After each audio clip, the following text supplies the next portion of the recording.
आज आम एकक और बहुश्रेणी परिचालना विषय आलोचना करवा। तो प्रथम आम जाणीना जे एकक श्रेणी परिचालना कौन और बहुश्रेणी परिचालना कौन। एकक श्रेणी परिचालना कहले गोटे श्रेणी रे बा गोटे कोठरी रे केवल गोटे श्रेणी को शिक्षादान कले ताकू आम एकक श्रेणी परिचालना बोली कहिबा।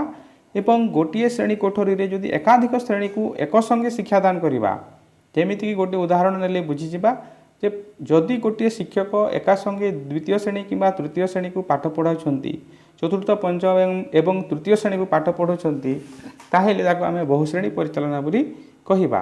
तो एबे आमे आलोचना करिबा जे एकक श्रेणी परिचालना।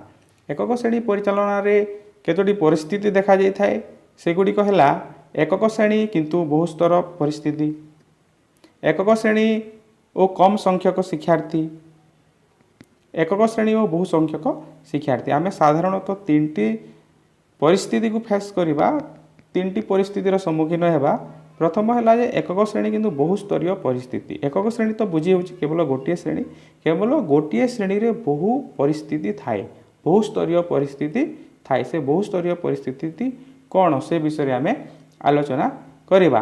गोटे श्रेणी रे विभिन्न प्रकार शिक्षार्थी थांती, सेमानंकर समस्तंकर शिक्षण दक्षता अलगा, सेमानंकर समस्तंकर शिक्षण बेग अलगा। शिक्षण बेग कहिले गोटे शिक्षार्थी अतिशीघ्र गोटे पाठ को आयत्त करिपारे, अन्य शिक्षार्थी से समान पाठ को आयत्त करबा पई बा शिखिबा पई बेसी समय लगै थाए। तो विभिन्न प्रकार शिक्षार्थी थांती, ता सहित सेमानंकर आर्थिक परिस्थिति अलगा, सेमानंकर सामाजिक परिस्थिति अलगा, सेमानंकर पृष्ठभूमि अलगा, बैकग्राउंड अलगा। तो सेथिपाई सेटा को बहुस्तरीय परिस्थिति बोली कहा जाउछि। तो से विषय आम आलोचना करवा। तो यहाँ एठारे लिखि दिया हिची जे गोटे श्रेणी रे पढ़ुथिबा प्रत्येक शिक्षार्थी तार शिक्षण आवश्यकता, शिक्षण दक्षता, शिक्षण प्रति आग्रह दृष्टि अन्य मानंगठारु संपूर्ण पृथक। तो गोटे श्रेणी रे बहुत प्रकार शिक्षार्थी थांती, प्रत्येक शिक्षार्थी शिक्षण बेग अलगा, विभिन्न विषय दक्षता अलगा, सेमानंकर सामाजिक पृष्ठभूमि, सांस्कृतिक आर्थिक परिस्थिति अलगा। तो जेते बेले शिक्षक यही बहुस्तरीय परिस्थिति को सम्मुखीन होउछंती, सेते बेले ए सबु को विचार को नहीं शिक्षण कार्य करने को पड़िबो। तापरे आमे आलोचना करबा एकक श्रेणी और कम संख्यक शिक्षार्थी। एकक श्रेणी और कम संख्यक शिक्षार्थी, गोटे श्रेणी रे जदि कम संख्यक शिक्षार्थी थांती ताहेले ताको आमे एकक श्रेणी और कम संख्यक शिक्षार्थी बोली कहिबा बा से भली परिस्थिति बोली आमे आलोचना करबा। तो कौन सब सुविधा हुए, कौन सब असुविधा हुए, शिक्षकों दृष्टि कौन हेबो, पिला मानक दृष्टि कौन हेबो, से विषय आमे आलोचना करबा। तो शिक्षकों दृष्टि एकक श्रेणी और कम संख्यक शिक्षार्थी थिले कौन सब हुए, शिक्षकों कौन हेबो जदि कम संख्यक शिक्षार्थी थांती, शिक्षकों शिक्षादान प्रति आग्रह कमिजिवो, आग्रह कमिजिवो। तापरे कौन हेबो सामग्री प्रस्तुति और व्यवहार कम हेबो। जदि कम संख्यक शिक्षार्थी अछंती ताहेले शिक्षक कम सामग्री रो व्यवहार करबे, कम सामग्री प्रस्तुति करिवे। दलगत कार्य और सहभागी शिक्षण रे असुविधा हेबो। दलगत कार्य कहले तो बुझा पड़ुछि, जदि शिक्षार्थी माने दल होई काम कले। सहभागी शिक्षण कौन, सहभागी शिक्षण है जदि एकाधिक शिक्षार्थी गोटे काम को करुछंती, से माने समस्ते भाबिबे जे ए काम करिवा पई मोर दायित्व अछि एवं मु निश्चय भाव में ए कामटी को समाप्त करी। सेमिति जदि भाविले ताहेले सेटा को सहभागी शिक्षण बोली आमे कहिबा। सहभागिता एवं सहयोगिता दुईटा अलगा कथा। सहभागिता रे कोन निजर रेस्पॉन्सिबिलिटी अछि, निजे से कामटी को सारिबा पई प्रतिबद्ध हेबा। एवं सहयोगिता कोन, दुईटा शिक्षार्थी जदि अछंती, गोटे शिक्षार्थी जदि दुर्बल आ गोटे शिक्षार्थी जदि ताको सहाय्य कला ताहेले ताको आमे सहयोगिता बोली कहिबा। तो कौन सब सुविधा असुविधा होची सेटा आलोचना आमे करूचे। शिक्षकों शिक्षादान प्रति आग्रह कमिबो, सामग्री प्रस्तुति और व्यवहार कम हेबो, दलगत कार्य और सहभागी शिक्षण रे असुविधा हेबो, शैक्षिक अनुभूति विनिमय क्षेत्र में असुविधा देखा जिवो। शैक्षिक अनुभूति माने कौन, जेहेतु गोटे श्रेणी रे विभिन्न प्रकार शिक्षार्थी थांती, सेमानकर अनुभूति मध्य अलग अलग, शिक्षा संबंधी अनुभूति मध्य अलग अलग, से माने से अनुभूति को शेयर करि परिबे ନାହିଁ ବିନିମୟ କରିପାରିବେ ନାହିଁ। କମ୍ ସଂଖ୍ୟକ ଶିକ୍ଷାର୍ଥୀ ଦେଲେ ତ ସେମିତି ହେବ। ତାପରେ ପିଲାମାନଙ୍କ ଦୃଷ୍ଟିରୁ କ'ଣ ସବୁ ହେବ? ପରସ୍ପର ଭାବ ବିନିମୟ ବେଶୀ ମାତ୍ରାରେ ହେବ ନାହିଁ। କମ୍ ସଂଖ୍ୟକ ଶିକ୍ଷାର୍ଥୀ ଦେଲେ ତ ସେଇଟା ଭାବ ବିନିମୟ କରିପାରିବେ ନାହିଁ। ଶିକ୍ଷଣ ଅନୁଭୂତିର ଅଭିବୃଦ୍ଧି କମ୍ ହେବ।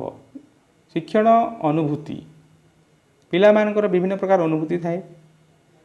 କିଏ ଯେ ଯେମିତି ପରିସ୍ଥିତିରୁ ଆସିଥାଏ, ଯେମିତି ପରିବେଶରୁ ଆସିଥାଏ, ସେ ସେମିତି ପ୍ରକାର ଅନୁଭୂତି ସାଙ୍ଗରେ ଧରିକି ଆସିଥାଏ। ତ ସେ ପ୍ରକାର ଅନୁଭୂତିର ବିନିମୟ ହୋଇପାରିବ ନାହିଁ। ଗୋଟେ ପିଲା ସହରରୁ ଆସୁଛି, ତା'ର ଅନୁଭୂତି ଅଲଗା। ଯେ କମ୍ପ୍ୟୁଟର କେବେ ଦେଖି ନାହିଁ, ତା'ର ଅନୁଭୂତି ଅଲଗା ହେବ। ଯେ କମ୍ପ୍ୟୁଟର ଦେଖିଛି, ତା'ର ଅନୁଭୂତି ଅଲଗା ହେବ। ଗୋଟେ ପିଲା ଗାଁରୁ ଆସିଛି, ତା'ର ଅନୁଭୂତି ଅଲଗା ହେବ। ଗୋଟେ ଚାଷୀ ଘରର ପିଲା, ତା'ର ଅନୁଭୂତି ଅଲଗା ହେବ। ଗୋଟେ ଚାକିରି କରୁଥିବା ଘରର ପିଲା, ତା'ର ଅନୁଭୂତି ଅଲଗା ହେବ। ତ ତାପରେ ସାମାଜିକ ପୃଷ୍ଠଭୂମି ଅଛି, ଆର୍ଥିକ ପରିସ୍ଥିତିକୁ ନେଇକି ମଧ୍ୟ ସବୁ ଅନୁଭୂତି ସେମିତି ବି ହେଇପାରେ। ବିଭିନ୍ନ ପ୍ରକାର ଅନୁଭୂତି ଯେହେତୁ ପିଲାମାନଙ୍କର ଥାଏ, ସେଇ ଅନୁଭୂତିଟା ବିନିମୟ କରିବା ସହଜ ହେବ ନାହିଁ। ସହଜ ହେବ ନାହିଁ ମାନେ କ'ଣ? କମ୍ ପିଲା ଅଛନ୍ତି ତ କମ୍ ବିନିମୟ ହେବ। ତାପରେ ସାମାଜିକ ଗୁଣାବଳୀ ବିକାଶ କମ୍ ହେବ। ସହଭାଗୀ ଶିକ୍ଷଣ କମ୍ ହେବ। ଏବେ ଆମେ ସଂଖ୍ୟକ ଶ୍ରେଣୀର ସୁବିଧା ବିଷୟରେ ଆମେ ଏବେ ଆଲୋଚନା କରିବା। ତ ଯଦି କମ୍ ସଂଖ୍ୟକ ଶିକ୍ଷାର୍ଥୀ ଥାଆନ୍ତି ତାହେଲେ କ'ଣ ସବୁ ହେବ? ଦୁର୍ବଳ ଓ ମନ୍ଥର ଶିକ୍ଷାର୍ଥୀଙ୍କୁ ସହାୟତାର ସୁଯୋଗ ଥାଏ। ଯଦି କମ୍ ଶିକ୍ଷାର୍ଥୀ ଥାଆନ୍ତି ତାହେଲେ ଶିକ୍ଷକ ସବୁ ପିଲାଙ୍କୁ ଠିକ୍ ଭାବେ ଦେଖିପାରିବେ। ଯଦି କିଏ ଦୁର୍ବଳ ଅଛି କିମ୍ବା ମନ୍ଥର ଅଛି, ତାକୁ ସହାୟତା କରିପାରିବେ। ତା ପାଇଁ ସ୍ପେଶିଆଲ ଶିକ୍ଷଣ କାର୍ଯ୍ୟ ମଧ୍ୟ କରାଯାଇପାରିବ। ପ୍ରତ୍ୟେକ ପିଲାଙ୍କୁ ଦୃଷ୍ଟି ଦିଆଯିବ। ନ୍ୟସ୍ତ କାର୍ଯ୍ୟ ଓ ପ୍ରକଳ୍ପ କାର୍ଯ୍ୟକୁ ଠିକ୍ ଭାବେ ପରିଚାଳନା ସହ ମତାମତ ମଧ୍ୟ ଦେଇପାରିବେ। ଦଳଗତ କାର୍ଯ୍ୟ ସହଜ ହେବ। ଶିକ୍ଷାର୍ଥୀ ସହଯୋଗ ଅଭିବୃଦ୍ଧି ହେବ। ତ ଏବେ ଆମେ ଅସୁବିଧା ବିଷୟରେ ଆଲୋଚନା କରିବା। ପିଲାମାନଙ୍କର ସାମାଜିକ ଗୁଣାବଳୀର ବିକାଶ ହେବା ପାଇଁ ଖୁବ୍ କମ୍ ସମୟ ଥାଏ। ଯଦି ଦୁଇଟା ପିଲା ଅଛନ୍ତି, ଯଦି ଗୋଟିଏ ପିଲା ଅଛି, ତାହେଲେ କିଏ ଲିଡରସିପ୍ ନେବ? ଏ ପ୍ରକାର ଅସୁବିଧା ହୁଏ। ବିଭିନ୍ନ ସମସ୍ୟା ଓ ଅନୁଭୂତି ସହ ପରିଚିତ ହୁଅନ୍ତି ନାହିଁ। ସହଭାଗୀ ଶିକ୍ଷଣର ଅସୁବିଧା ମଧ୍ୟ ଦେଖାଯାଏ। ତ ଏବେ ଆମେ ଆଲୋଚନା କରିବା ଏକକ ଶ୍ରେଣୀ ଓ ଅଧିକ ସଂଖ୍ୟକ ଶିକ୍ଷାର୍ଥୀ ବା ବହୁ ସଂଖ୍ୟକ ଶିକ୍ଷାର୍ଥୀ। ସମସ୍ୟା କ'ଣ ଅଛି? ଯେ ଯଦି ବେଶୀ ଶିକ୍ଷାର୍ଥୀ ଥାଆନ୍ତି ତାହେଲେ ଶ୍ରେଣୀ ପ୍ରକୋଷ୍ଠଟି ଛୋଟ ହୋଇଥାଏ ଏବଂ ସେଠାରେ ଗହଳି ଦେଖାଯାଏ। ଶିକ୍ଷକଙ୍କୁ ଜୋରରେ କହିବାକୁ ପଡ଼ିଥାଏ। ପ୍ରତ୍ୟେକ ପିଲାର ଆବଶ୍ୟକତା ଅନୁସାରେ ଶିକ୍ଷଣ କାର୍ଯ୍ୟ ପ୍ରସ୍ତୁତ କରିବା କଷ୍ଟକର ହୋଇଥାଏ। କାହିଁକି ପ୍ରତ୍ୟେକ ପିଲା ପାଇଁ ଶିକ୍ଷଣ କାର୍ଯ୍ୟ ଆବଶ୍ୟକ? ଯଦି ଏକାଧିକ ପିଲା ଥାଆନ୍ତି, ସବୁ ପିଲାମାନଙ୍କର ଶିକ୍ଷଣ ବେଗ ଅଲଗା, ଶିକ୍ଷଣ ଦକ୍ଷତା ଅଲଗା। ଧର ଗୋଟିଏ ପିଲା ଗଣିତରେ ଯୋଗ ଜାଣିଛି ଆଉ ଗୋଟିଏ ଗୁଣନ ଜାଣିଛି, ତ ଯେଉଁ ପିଲା ଯୋଗ ଜାଣିଛି ତାକୁ ଆମେ ପରବର୍ତ୍ତୀ ପର୍ଯ୍ୟାୟରେ ଗୁଣନ ଶିଖେଇବା, ଆଉ ଯିଏ ଗୁଣନ ଜାଣିଛି ତାକୁ ପରବର୍ତ୍ତୀ ପର୍ଯ୍ୟାୟରେ ହରଣ ଶିଖେଇବା। ତ ଦୁଇଟା ପିଲା ପାଇଁ ଦୁଇଟା ଶିକ୍ଷଣ କାର୍ଯ୍ୟ କରିବା ନିହାତି ଦରକାର। ତ ସେଥିପାଇଁ ପ୍ରତ୍ୟେକ ପିଲା ପାଇଁ ଶିକ୍ଷଣ କାର୍ଯ୍ୟ କରିବା ସମ୍ଭବପର ହୁଏ ନାହିଁ। ଏଇଟା ହେଉଛି ଅସୁବିଧା। ଶୃଙ୍ଖଳା ରକ୍ଷା କରିବାରେ ବେଶୀ ସମୟ ଲାଗିଥାଏ। ଦଳ ଗଠନ ଓ ଦଳଗତ କାର୍ଯ୍ୟ କରିବାରେ ଅସୁବିଧା ହୋଇଥାଏ। ପିଲାମାନଙ୍କର ସମସ୍ୟା ବୁଝି ତା'ର ସମାଧାନ କରିବାରେ ଅସୁବିଧା ହୁଏ। ପ୍ରତ୍ୟେକ ପିଲାର କିଛି ନା କିଛି ସମସ୍ୟା ଥାଏ। ସେହି ସମସ୍ୟାକୁ ବୁଝି ସମାଧାନ କରିବା କଷ୍ଟକର ହେଇଥାଏ। ତ ସେଥିପାଇଁ କ'ଣ କରିବା? ଶିକ୍ଷକ ନିଜର ବିଷୟରେ ଜ୍ଞାନ, ବିଭିନ୍ନ କୌଶଳ, ଶିକ୍ଷଣ କାର୍ଯ୍ୟ ବ୍ୟାଙ୍କ, ପର୍ଯ୍ୟାପ୍ତ ଶିକ୍ଷଣ ସାମଗ୍ରୀ, କାର୍ଯ୍ୟଫର୍ଦ୍ଦ, ପ୍ରଶ୍ନ ବ୍ୟାଙ୍କ ଇତ୍ୟାଦି ଶିକ୍ଷକଙ୍କ ପାଇଁ ଅସ୍ତ୍ର ସ୍ୱରୂପ କାର୍ଯ୍ୟ କରେ। ତ ଶିକ୍ଷକ ଏସବୁ ବ୍ୟବହାର କରିକି ଏହିସବୁ ସମସ୍ୟାର ସମାଧାନ କରିପାରିବେ। ତ ଏବେ ଆମେ ଆଲୋଚନା କରିବା ଏକକ ଶ୍ରେଣୀ ଓ ସମୟ ପରିଚାଳନା। ତ ସମୟ ପରିଚାଳନା କରିବାଟା ନିହାତି ଆବଶ୍ୟକ। ତ ସମୟକୁ ଆମେ କିପରି ପରିଚାଳନା କରିବା? ଯେତେବେଳେ ଆମେ କୌଣସି ଶିକ୍ଷଣ କାର୍ଯ୍ୟ ଦେଉଛି ବା ଶିକ୍ଷଣ କାର୍ଯ୍ୟ କରୁଛି, ତ ସେ ଶିକ୍ଷଣ କାର୍ଯ୍ୟ ଦେଲାବେଳେ ଠିକ୍ ଭାବେ ଇନଫର୍ମେସନ୍ ଦେବା, ନିର୍ଦ୍ଦିଷ୍ଟ ଭାବେ ସୂଚନା ଦେବା, ଯାହାଦ୍ୱାରା ସମୟ ଅପଚୟ ହେବ ନାହିଁ।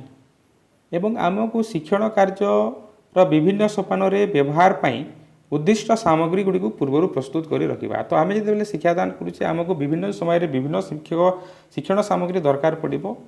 ତ କେଉଁ ସୋପାନରେ କେଉଁ ଶିକ୍ଷଣ ସାମଗ୍ରୀ ଦରକାର ପଡ଼ିବ ତାକୁ ଆମେ ଆଗରୁ ଭାବି ଚିନ୍ତିକି ରଖିବା, ଯାହାଦ୍ୱାରା ଆମକୁ ପ୍ରଥମ ସୋପାନର ଶିକ୍ଷଣ ସାମଗ୍ରୀକୁ ଦ୍ୱିତୀୟ ସୋପାନରେ, ଦ୍ୱିତୀୟ ସୋପାନର ଶିକ୍ଷଣ ସାମଗ୍ରୀକୁ ପ୍ରଥମ ସୋପାନରେ ଏମିତି ଅଦଳ ବଦଳ ହେବ ନାହିଁ ବା ଖୋଜିବାକୁ ବେଶୀ ସମୟ ଲାଗିବ ନାହିଁ।